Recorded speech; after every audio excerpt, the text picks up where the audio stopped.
وما ينطق عن الهوى إن هو إلا وحي يوحى علمه شديد القوى ذو مرة.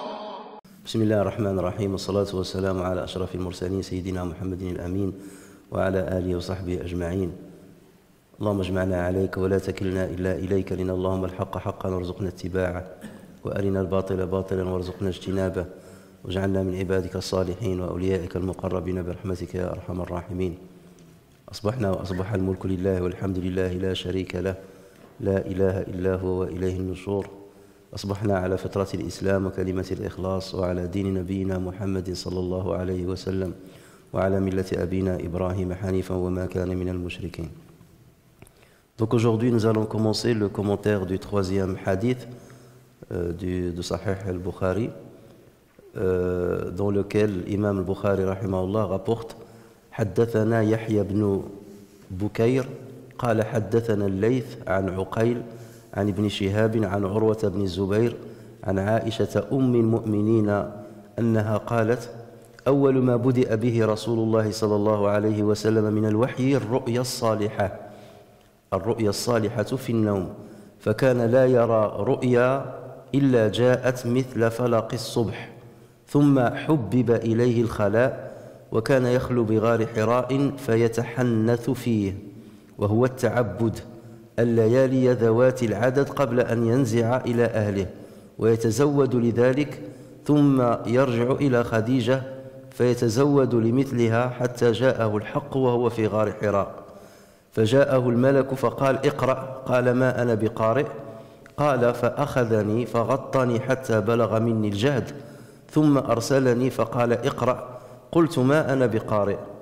فأخذني فغطني الثانية حتى بلغ مني الجهد، ثم أرسلني فقال: اقرأ.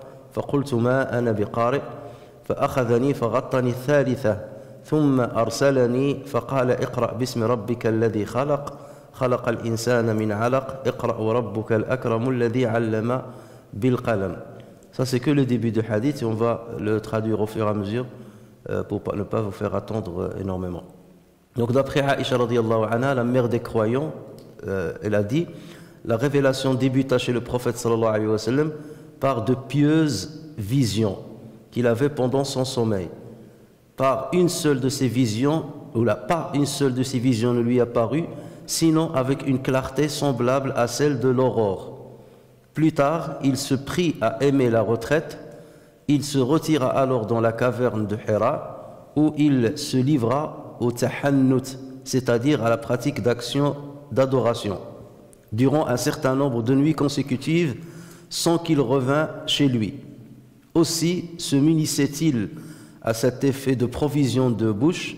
Ensuite il revenait vers Khadija et prenait des provisions nécessaires pour une nouvelle retraite. Cela dura jusqu'à ce que la vérité lui fut enfin apportée dans cette caverne de Hira. Et donc ensuite, فرجع بها رسول الله صلى الله عليه وسلم يرجف فؤاده، فدخل على خديجة بنت خويلد رضي الله عنها فقال: زملوني زملوني، فزملوه حتى ذهب عنه الروع، فقال لخديجة وأخبرها الخبر: لقد خشيت على نفسي. فقالت خديجة: كلا والله ما يخزيك الله أبدا، إنك لتصل الرحم وتحمل الكل وتكسب المعدوم وتقري الضيف وتعين على نوائب الحق.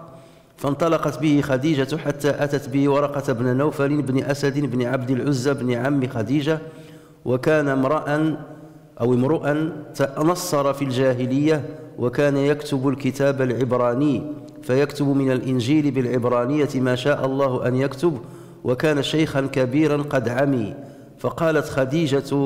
فقالت له خديجة: يا ابن عمي اسمع من ابن أخيك. فقال له ورقة: يا ابن أخي ماذا ترى؟ فأخبره رسول الله صلى الله عليه وسلم خبر ما رأى، فقال له ورقة هذا الناموس الذي نزل الله على موسى صلى الله عليه وسلم يا ليتني فيها جذعا ليتني أكون حيا إذ يخرجك قومك. فقال رسول الله صلى الله عليه وسلم أو مخرجيهم؟ قال نعم لم يأت رجل قط بمثل ما جئت به إلا عودي وإن يدركني يومك أنصرك نصرا مؤزرا. ثم لم ينشب ورقة أن توفي وفتر الوحي.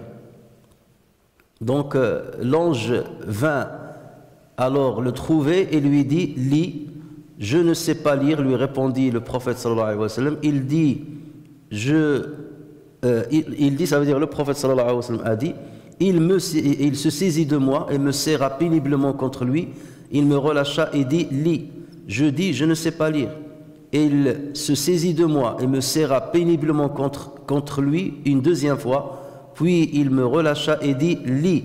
Je dis je ne sais pas lire. Il se saisit de moi et me serra péniblement contre lui pour la troisième fois. Puis il me relâcha et dit lis au nom de ton Seigneur qui a créé. Il a créé l'homme de sang coagulé. Lis est ton Seigneur et le très généreux qui a enseigné avec le qalam. En possession de ces versets, le cœur tout palpitant, le prophète sallallahu alayhi wa sallam rentra chez Khadija bint Khuwaylid et s'écria enveloppez-moi, enveloppez-moi. On s'empressa de le tenir enveloppé jusqu'au moment où son effort fut dissipé. Alors s'adressant à Khadija, il l'a mis au courant de ce qui s'est passé, puis il ajouta j'ai cru que j'allais mourir. Khadija lui dit non par Dieu, certes jamais Allah ne t'infligera d'affront car tu es uni avec tes proches.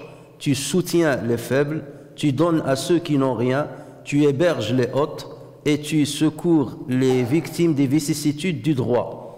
Ensuite, Khadija radiyallahu anha emmena Muhammad sallallahu alayhi wa sallam chez Waraqa ibn Nawfal ibn Asad ibn Abd al-Uzza.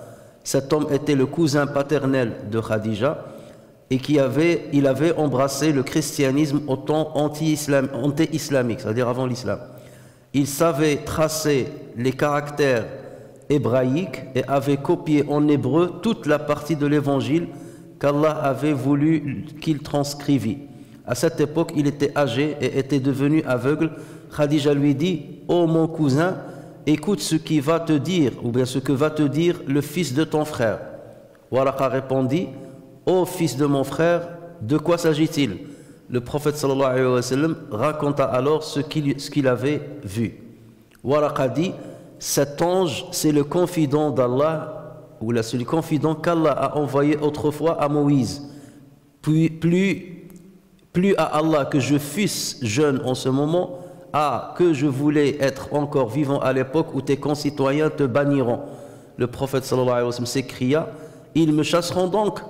Waraqa reprit, oui, jamais un homme n'a apporté ce que tu apportes sans être persécuté. Si je vis encore ce jour-là, je t'aiderai de toutes mes forces. Après cela, donc raconte Aïcha, après cela, Waraqa ne tarda pas à mourir et la révélation fut interrompue. Alors ce hadith qui est long, et il y en a encore d'autres qui sont très longs, on va essayer de le commenter en deux parties, Inch'Allah, a été repris par l'imam al-Bukhari dans un autre chapitre, dans le 60e chapitre de As-Sahih, c'est dans le chapitre Kitab Ahadith al-Anbiya, le chapitre des récits des prophètes. Et dans la rubrique وَاذْكُرْ فِي الْكِتَابِ مُوسَى إِنَّهُ كَانَ مُخْلَصًا وَكَانَ رَسُولًا نَبِيًّا وَنَادَيْنَاهُ مِنْ جَانِبِ الطُّورِ الْأَيْمَنِ وَقَرَّبْنَاهُ نَجِيًّا. Et ensuite donc il a rajouté un verset coranique relatif à Moussa alayhi salam.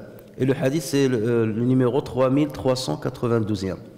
Ensuite l'imam al-Bukhari l'a rapporté dans Kitab at-Tafsir, le chapitre de l'exégèse du Coran.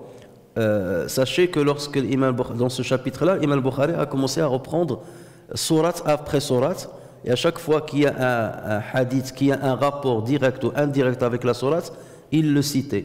Et lorsqu'il est arrivé à la 97e sourate, la sourate Al-Alaq, donc il a cité ce hadith par 4 fois.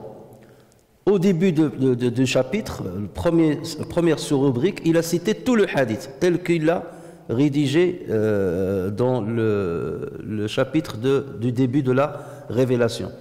Et le numéro du hadith, c'est 4953. Ensuite, il l'a cité dans la deuxième rubrique, qu'il a intitulée « Khalaqal insana min alaq ». Donc le deuxième verset de Surat Al-Alaq. Et cette fois-ci, il n'a pas rapporté tout le hadith, mais il a pris seulement ce qu'on appelle un taraf. Ça veut dire seulement une partie qui intéresse ce verset, ou qui a un rapport avec ce verset qu'il voulait expliquer. Et donc, il l'a rapporté sous le numéro 4955. Ensuite, il a rajouté la deuxième partie sous le numéro 4956, et ensuite la dernière partie sous le numéro 4957. Donc, il a cité ce hadith par 4 fois dans ce chapitre-là. Avant de le reprendre dans un dernier chapitre, le chapitre 91, Kitab al-Ta'bir, le chapitre de l'interprétation des rêves, et sous la rubrique Babu awwalu ma budi'a bihi Rasulullah sallallahu alayhi wa sallam min al-wahi ar-ru'ya as-salihah. Donc il a intitulé la première chose par laquelle la révélation a commencé chez le prophète sallallahu alayhi wa sallam, c'est la vision pieuse. Et il a repris donc le hadith. Donc vous voyez bien que l'imam al-Bukhari a rapporté ce hadith 7 fois dans son sahih. Celui qui rapporte ce hadith, c'est Aïcha radiyallahu anha, Ummu al-Mu'minin. Et comme vous savez, toutes les épouses du prophète sallallahu alayhi wa sallam, on les appelle les mères des croyants. Et ceci à cause d'un verset dans lequel Allah Azza wa Jal dit dans Surat Al-Ahzab, wa azwajuhu ummahatuhum. Ces épouses sont les mères, sont leurs mères, c'est-à-dire sont les mères des croyants. Alors que veut dire mère des croyants? Mère des croyants, c'est seulement par rapport à 2 critères. Le premier, c'est le respect qu'on leur doit. Ça veut dire on respecte les épouses du prophète sallallahu alayhi wa sallam comme on respecte nos mères. Et la deuxième chose, c'est l'impossibilité de se marier avec elles, même après la mort du prophète sallallahu alayhi wa sallam, parce qu'elles sont comme nos mères, et quelqu'un ne se marie pas avec sa mère. C'est les 2 seuls critères pour lesquels on les considère comme les mères des croyants. Néanmoins, il y a d'autres critères, on ne les considère pas comme nos mères. Par exemple, le fait d'être isolé avec elles, le khulwa. C'est pas parce qu'elles sont nos mères, dans ce cas précis, qu'on a le droit, enfin qu'un homme a le droit de rester isolé avec elles dans un endroit. Il n'a non plus le droit de voyager avec elles. Ou il n'a pas non plus le droit de se marier avec leur fille. Par exemple, Khadija radiyallahu anha avait des filles, comme vous le savez. Alors supposons que le prophète sallallahu alayhi wa sallam était mort avant Khadija, ou que le prophète sallallahu alayhi wa sallam aurait divorcé Khadija. Est-ce que les musulmans peuvent se marier avec ses filles? Les filles de Khadija? Oui, ils peuvent se marier avec les filles de Khadija. Ce n'est pas parce qu'elle est ta mère, selon le critère cité par le Coran, que ces filles te seront interdites. Donc ce n'est pas la même chose que les liens du sang, et ce n'est pas la même chose que les liens de l'allaitement. Vous savez que les liens de sang, les liens d'allaitement sont les mêmes que le lien de sang. Lorsque une maman t'a allaité, tu n'as pas le droit de se marier avec ses filles. Elles sont considérées comme tes sœurs. Mais dans ce cas précis de Ummahat al-Mu'minin, donc ça n'a pas un rapport à avoir avec la fraternité par allaitement, ou la paternité avec allaitement. Et c'est pour cela d'ailleurs que certains savants disent que les épouses du prophète sallallahu alayhi wa sallam, on les appelle Ummahat al-Mu'minin, et on ne les appelle pas Ummahat al-Mu'minat. Pour certains, ils disent Ummahat al-Mu'minin, ça veut dire ça regroupe tous les croyants, hommes et femmes. Mais pour d'autres, non. Ils disent ça ne concerne que les hommes. Et ils se basent d'ailleurs sur un hadith qui a été rapporté par Ibn Kathir ainsi que par l'imam al-Aini, et qui tous les deux l'ont authentifié. Et dans ce hadith-là, Aïcha radiyallahu anha avait dit Ana ummu rijalikum la umma nisaikum. Je suis la mère de vos hommes et non la mère de vos femmes. Donc selon cet avis-là, donc nous on a dit Ummuna Aïcha, mais les femmes n'ont pas le droit de dire Ummuna Aïcha.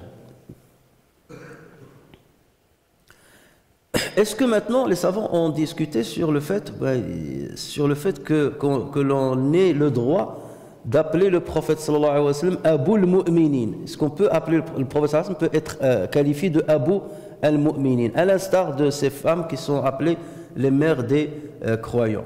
Alors là aussi, les savants ont divergé en deux parties. Il y a certains qui l'interdisent, qui disent qu'il est interdit de dire que Mohammed est le père sallallahu alayhi wa sallam, est le père des croyants. Pourquoi? Parce que dans Surat Al-Ahzab, disent-ils, verset 40, Allah Azza wa Jal a dit Ma kana Muhammadun aba ahadim min rijalikum walakin Rasulallahi wa khatama nabiyyin. Donc Muhammad n'a jamais été le père de l'un de vos hommes, mais le messager de Dieu est le dernier des messagers. Pour d'autres, ils disent non, on a le droit de le dire. Pour eux, ce verset-là ne concerne que la paternité de l'adoption. Puisque, comme vous le savez, le prophète sallallahu alayhi wa sallam avait un fils adoptif qui est Zayd ibn Haritha. Et on le surnommait Zayd ibn Muhammad. Et après, Allah Azza wa Jalla a interdit qu'on rattache un adopté à son père adoptif, à celui qui l'adopte.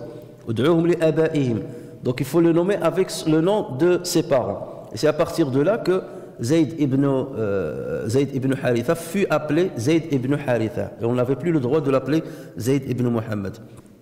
Et bien entendu, ça a affligé Zayd radiallahu anhu. Et c'est pour cela qu'Allah Azza wa Jal a voulu que ce soit le seul compagnon dont le nom a été cité dans le Coran, nominativement. Même Abu Bakr n'a pas été cité nominativement. Le seul qui a été cité nominativement, c'est Zayd. Allah Azza wa Jal dit dans Surat Al-Ahzab toujours فَلَمَّا قَضَى زَيْدٌ مِنْهَا وَطَرًا زَوَّجْنَاكَهَا لِكَيْ لَا يَكُونَ عَلَى الْمُؤْمِنِينَ حَرَجٌ في أدعيائهم إذا قضوا منهن وفي أزواج أدعيائهم إذا قضوا منهن وطرا.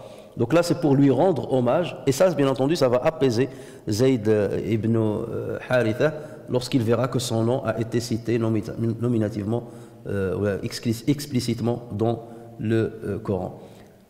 Et donc ceux qui disent qu'il est autorisé de dire que le prophète sallallahu alayhi wa sallam c'est le père des croyants, ils se basent sur un hadith rapporté par Abu Daoud, par An-Nasa'i et Ibn Majah, dans lequel le prophète sallallahu alayhi wa sallam dit Innama ana lakum bimanzilati al-walidi u'allimukum.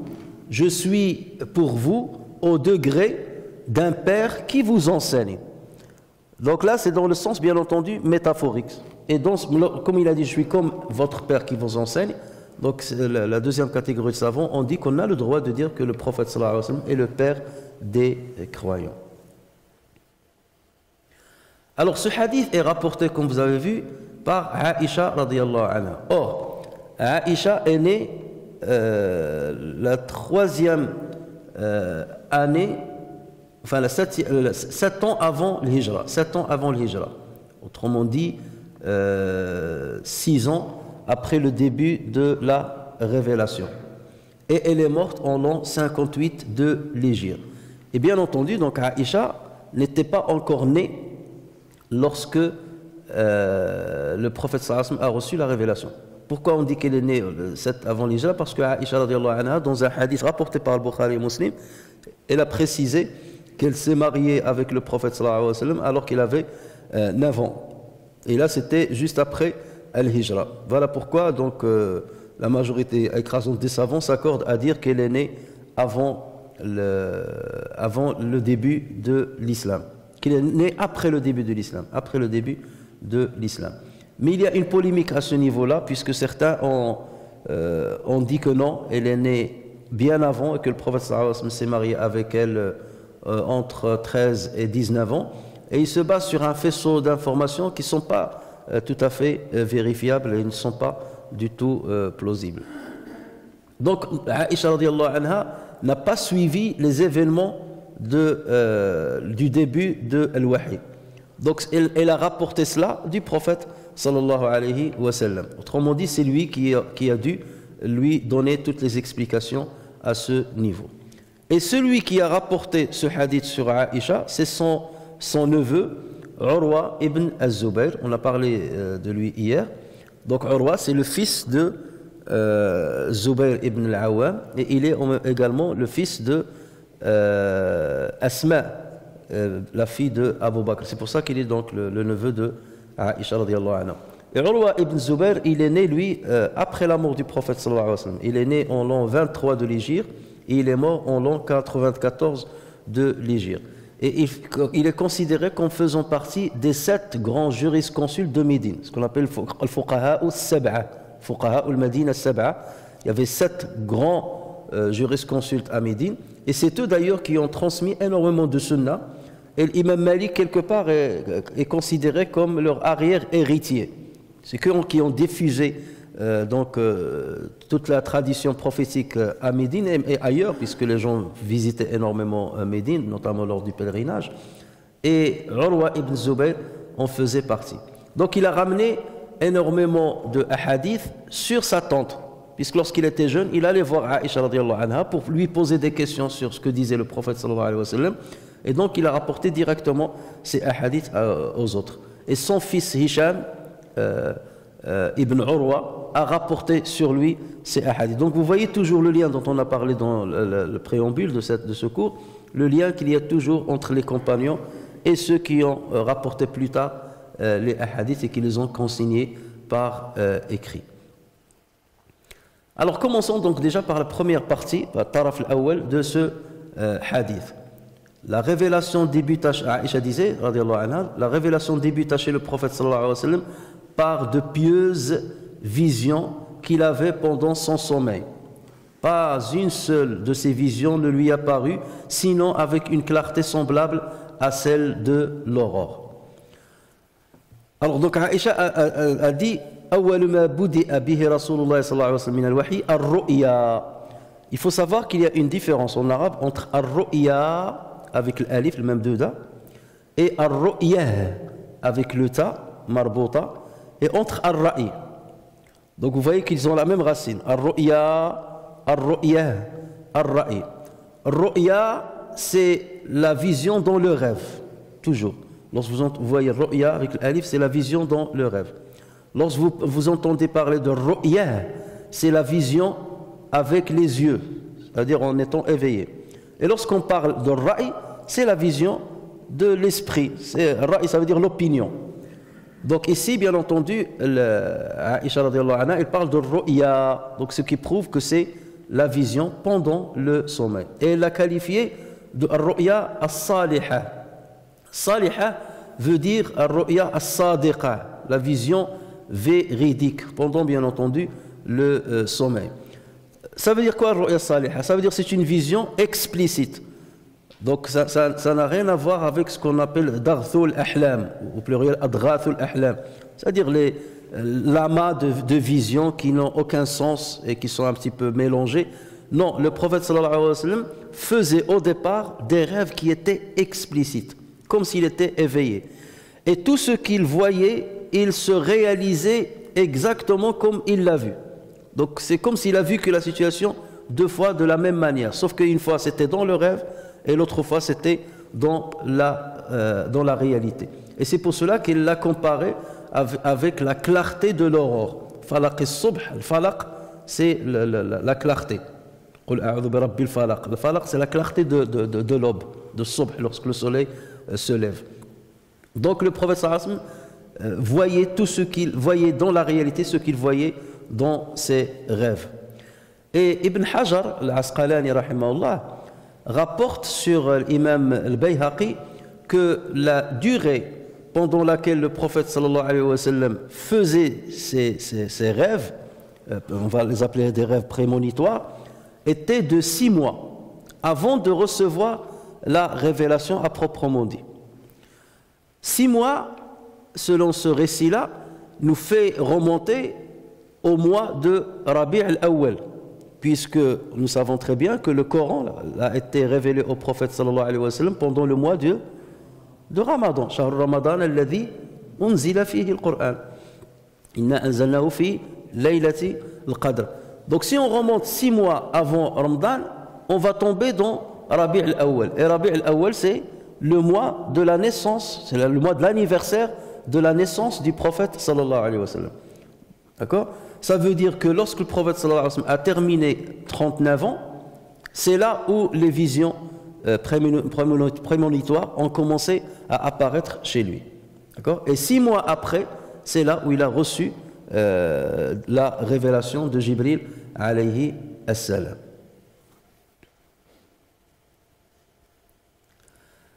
Al-Bukhari rapporte sur Abu Sa'id al-Khudri radiyallahu anhu et Muslim rapporte sur Abu Huraira radiyallahu anhu que le prophète sallallahu alayhi wa sallam, donc ça c'est un exemple de hadith où on va dire akhrajahu ash-shaykhan, mais on ne dit pas muttafaqun alayh, puisque les narrateurs ne sont pas les mêmes. Pour le Bukhari c'était Abu Sa'id al-Khudri et pour Muslim c'était Abu Huraira, mais l'énoncé du hadith est le même. Donc ils ont rapporté tous les deux, ils ont rapporté sur ces deux compagnons que la vision pieuse, le prophète a dit, la vision pieuse constitue le 1/46e de la prophétie. Ar-ru'ya as-sadiqa juz'un min 46 juz'an min an-nubuwah. Et il y a plusieurs versions de ce hadith. Ar-ru'ya as-salihatu min ar-rajul as-salih, la vision pieuse de l'homme pieux représente le 1/46e de la prophétie. Alors, pour certains savants, ils disent pourquoi ils citent le 1/46e. Que veut-il? Ça veut dire quoi? Certains disent non, on ne comprend pas le sens. Mais en tout état de cause, le prophète sallallahu alayhi wa sallam a voulu seulement nous dire que lorsqu'un musulman fait un rêve prémonitoire, ça ressemble à une révélation, à la révélation divine au prophète. C'est qu'Allah Azza wa Jal lui a dévoilé une partie de l'ghaib, de l'avenir, une partie de l'avenir. Comme il la dévoile souvent, aux messagers et aux prophètes. Donc c'est pour cela qu'il ne rentre pas dans l'explication de ce hadith. Mais pour d'autres, ils disent non, si le prophète sallallahu alayhi wa sallam a cité le 1/46e, c'est qu'il y a un secret là-dedans. Et donc ce secret c'est quoi? Pour certains savants, c'est qu'ils disent que les 6 mois pendant lesquels le prophète sallallahu alayhi wa sallam faisait des visions pieuses, 6 mois, ça fait la moitié d'une année. La moitié d'une année. Et donc, lorsqu'il a dit que ça représente le 1/46e de la prophétie, donc c'est comme si tu vas prendre 46 années et tu les divises par 2, puisque 6 mois, c'est la moitié. D'accord? 6 mois, c'est la moitié d'une année. Donc, à supposer que la prophétie va durer X temps, et la vision pieuse du prophète sallallahu alayhi wa sallam a duré 6 mois. Donc ça veut dire que la prophétie va durer le X divisé par 2. D'accord? Vous avez compris? Ou bien le nombre de mois multiplié par 6. Le nombre d'années multiplié par 6. Or, le prophète sallallahu alayhi wa sallam est mort à quel âge? À l'âge de 63 ans. Et il a reçu la première révélation à 40 ans. Donc sa prophétie a duré 23 ans. 23 ans. 23 ans, ça fait combien il y a de 6 mois dans 23 ans? Il y a 46. Tu multiplies par 2. Chaque année, ça compte 6 mois. D'accord? Dans une année, il y a 2 fois 6 mois. D'accord? Donc, autrement dit, lorsque le prophète sallallahu alayhi wa sallam a dit ce hadith, les compagnons qui étaient là auraient pu, s'ils avaient compris le sens de ce message-là, que le prophète sallallahu alayhi wa sallam va mourir à l'issue de 23 ans de sa prophétie. Il aurait pu le déterminer de son vivant. D'accord? Et là, ça fait partie des miracles du prophète sallallahu alayhi wa sallam. Lui, il l'a dit tel que Allah Azza wa Jalla lui a révélé. Voilà. Et donc, la réalité a voulu que le prophète sallallahu alayhi wa sallam mourut à l'âge de 63 ans et que sa prophétie elle dura 23 ans. Et donc, voilà le secret de ce hadith-là, que la vision pieuse représente le 1/46e de la prophétie. Mais bien entendu, même parfois, des gens, un non-musulman ou un non-pervers peut faire des rêves prémonitoires. Est-ce pour autant qu'on va dire qu'il est dans cette situation? Non, le prophète sallallahu alayhi wa sallam a dit « Min ar-rajuli salih » ar-ru'ya saliha min ar-rajuli salih, qui vient d'un homme pieux.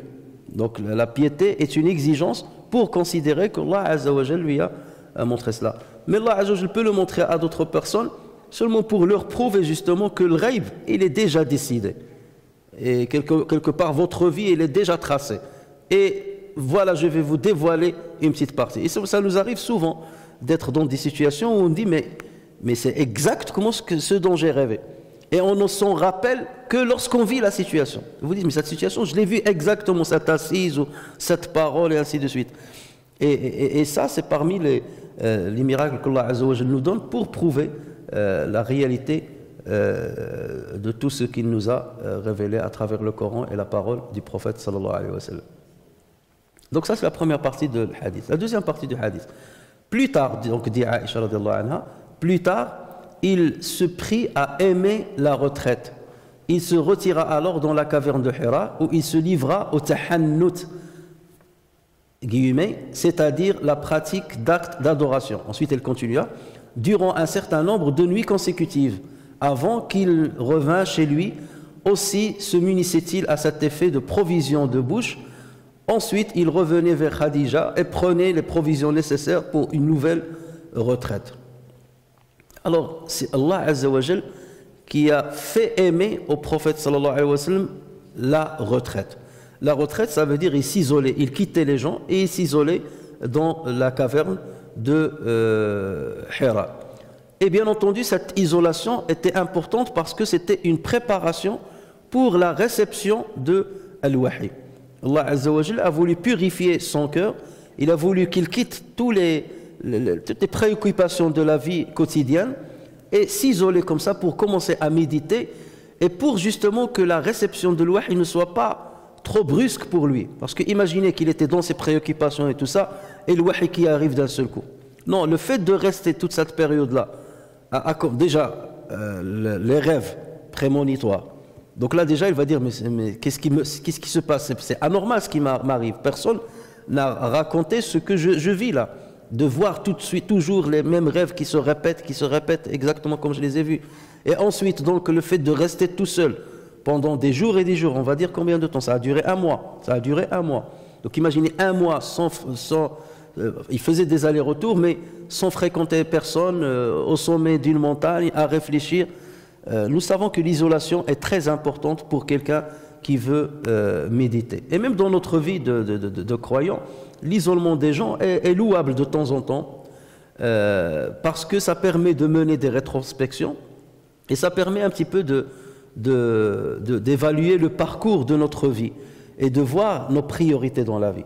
Parce que vous, lorsque vous avez le nez dans le guidon, comme on dit, vous êtes dans les problèmes, vous êtes dans l'argent, les ventes, ceci, cela, les fréquentations, parfois des mauvaises fréquentations. Donc vous n'appartenez pas à vous-même, vous vous oubliez. Et la retraite, quelque part, permet justement de revenir à soi-même et de se poser les bonnes questions. Et combien parfois de musulmans qui sont convaincus de l'islam et qui ont une mauvaise éducation à la base, lorsqu'ils rentrent dans l'argent, le gain d'argent et ainsi de suite, ils s'oublient complètement.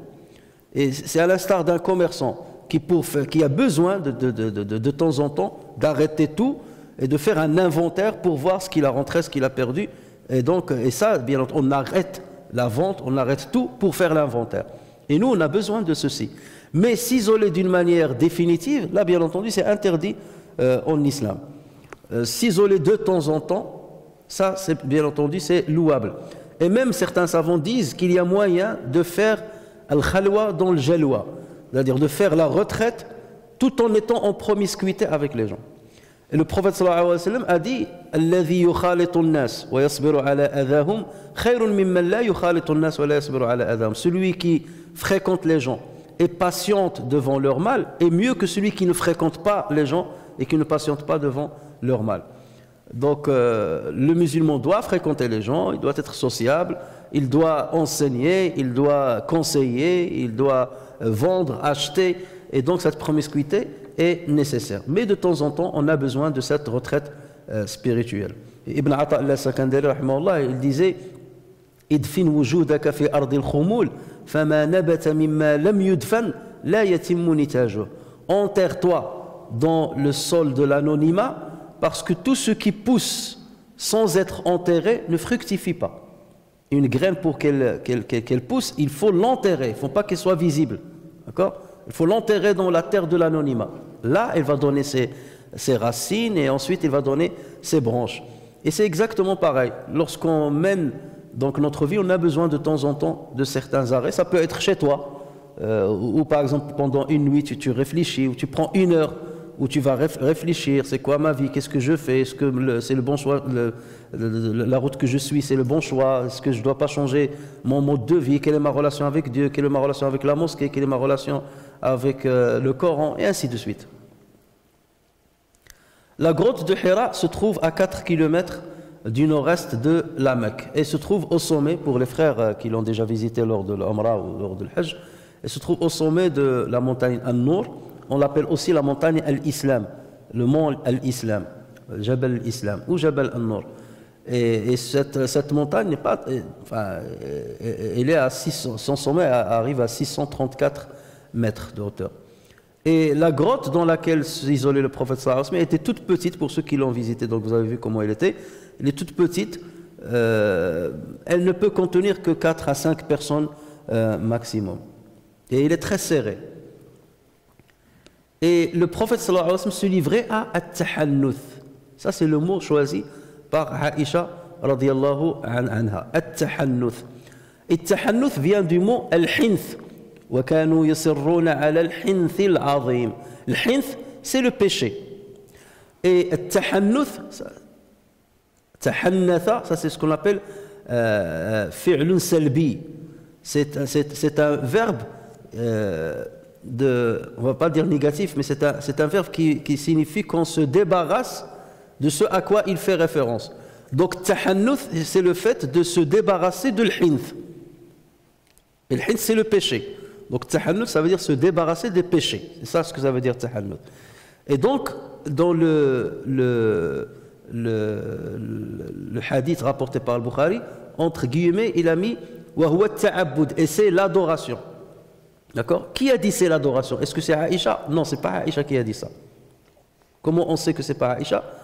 Parce que dans un autre hadith rapporté par le Bukhari, il a dit qala wa huwa ta'abbud. Il a dit, il n'a pas dit elle a dit. Il a dit at-tahannuth veut dire at-ta'abbud. Et c'est là où on a compris que c'est le rapporteur du hadith qui a donné cette explication. Et le rapporteur était Ibn Shihab al-Zuhri, qui l'a rapporté sur Urwa ibn al-Zubayr. Donc c'est Ibn Shihab qui a donné cette précision-là. At-tahannuth, ça veut dire l'adoration. Et ça, c'est ce qu'on appelle dans le hadith al-idraj. L'idraj, c'est lorsque un rapporteur va vous ramener un hadith, et pour donner l'explication à celui qui l'écoute, il va rajouter une phrase de lui-même. Elle ne fait pas partie à la base du hadith. C'est lui qui a rajouté cette phrase. Il a incorporé, c'est ça l'idraj. C'est l'incorporation d'une parole du narrateur. Et là, c'est très, et pour découvrir ça, c'est des recherches après lesquelles les savants vont dire, en fait, cette phrase-là, ce n'est pas la phrase du prophète sallallahu alayhi wa sallam ou du compagnon, c'est celui qui a rapporté le hadith qui l'a incorporé dans le hadith. D'accord? Donc c'est pour cela que lorsque vous voyez dans le hadith wa huwa ta'abbud, donc sachez que c'est Ibn Shihab al-Zuhri. Dans Sirat Ibn Hisham, vous savez, Ibn Hisham, c'est quelqu'un qui a écrit un grand livre de Sira. Parmi les premiers livres de Sira, il y avait le livre de Ibn Ishaq aussi, la biographie du prophète sallallahu alayhi wa sallam. Dans Sirat Ibn Hisham, lui, lorsqu'il a parlé de ce qu'a vécu le prophète sallallahu alayhi wa sallam, il a dit « Wa kana yatahannaf » Wa kana yatahannaf. Et yatahannaf, au lieu de yatahannath. Et yatahannaf, ça fait référence à al-Hanafiya, al-Hanifiya as-Samha de Ibrahim alayhi as-salam. Ça veut dire il menait des méditations ou des adorations comme celles de Ibrahim alayhi as-salam. Voilà, millata Ibrahima hanifan. Donc c'est ça, yatahannaf, qu'a cité Ibn Hisham dans son livre. Alors, Aïcha radiyallahu anha a précisé que le prophète sallallahu alayhi wa sallam restait quelques nuits consécutives dans la retraite, puis il revenait chez lui juste pour prendre, chez Khadija radiyallahu anha, juste pour prendre quelques provisions avant de revenir à sa retraite. Et le Bukhari et Muslim rapportent un hadith sur le prophète sallallahu alayhi wa sallam dans lequel il a dit « Jawartu bi Hira'in shahran » Je suis resté à Hira pendant un mois. Donc ça ne veut pas dire qu'il est resté le mois tout entier, mais il restait quelques jours, par exemple 3-4 jours. Et parce qu'à l'époque, il n'y avait pas de réfrigérateur ou mettre la nourriture ou des choses comme ça. Donc il prenait avec lui des provisions, il restait 3, 4, 5 jours. Ensuite, il descendait de la grotte, il allait voir Khadija, il ramasse encore, il prend quelques provisions et il revenait ensuite à Hira. Et il le faisait donc comme ça, des allers-retours, mais la période tout entière a duré un mois.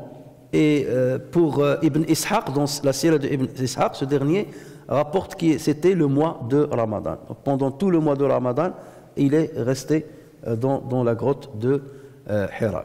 Bon, on va s'arrêter là, Inch'Allah, et on terminera, bi'idnillah, la suite la semaine prochaine. اللهم صل وسلم وبارك على سيدنا محمد وعلى آله وصحبه وسلم تسليما كثيرا إلى يوم الدين. اللهم اغفر لنا وارحمنا وعافنا واعف عنا وتقبل منا يا أرحم الراحمين.